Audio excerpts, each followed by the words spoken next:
Bien-aimés de Dieu, la paix soit avec vous. Nous célébrons aujourd'hui le 22e dimanche du temps ordinaire, année A.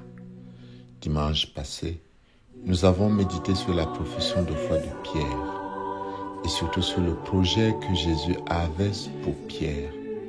Tu es Pierre et sur cette pierre je bâtirai mon église et la puissance de la mort ne l'emportera pas sur elle. Pierre reçoit un nouveau nom, il est transformé.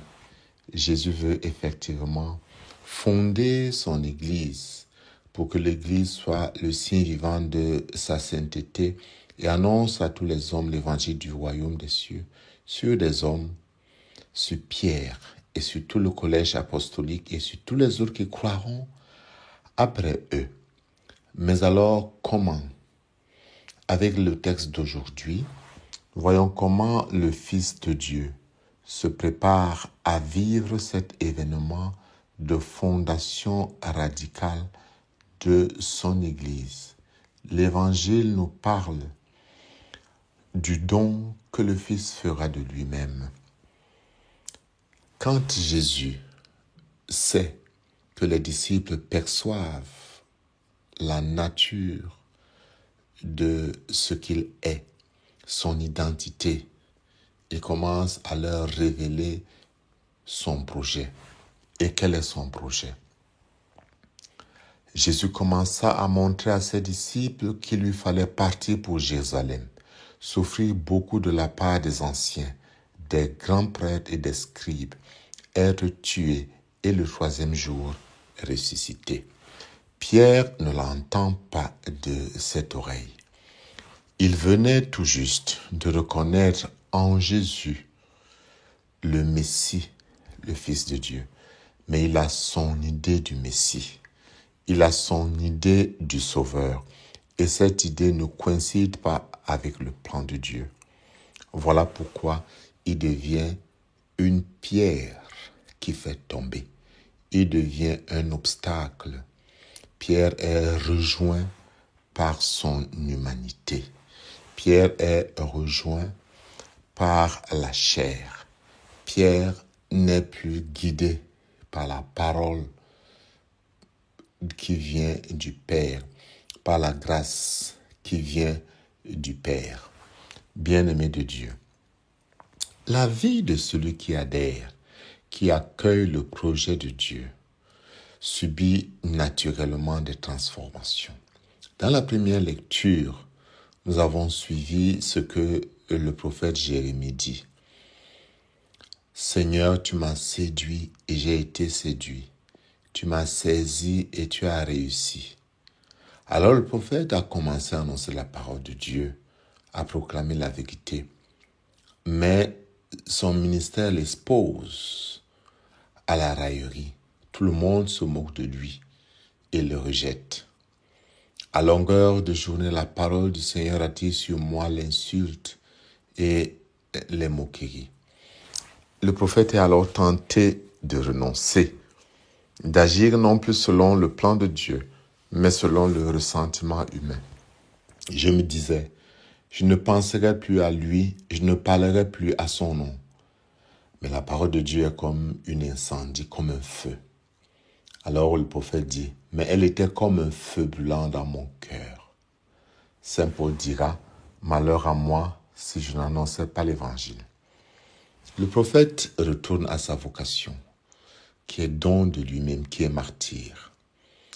Et c'est le chemin du Christ. Le Christ le réalisera à merveille. Voilà pourquoi à César de Philippe, il dira très clairement à Pierre, tes pensées ne sont pas celles de Dieu, mais celles des hommes. Saint Paul, dans la deuxième lecture, nous dit de ne pas prendre pour modèle le monde présent, mais de nous transformer en renouvelant notre façon de penser, afin de discerner quelle est la volonté de Dieu, ce qui est bon, ce qui est capable de lui plaire, ce qui est parfait. Discerner quelle est la volonté de Dieu. Discerner ce qui est conforme au projet de Dieu. Quel est le projet de Dieu?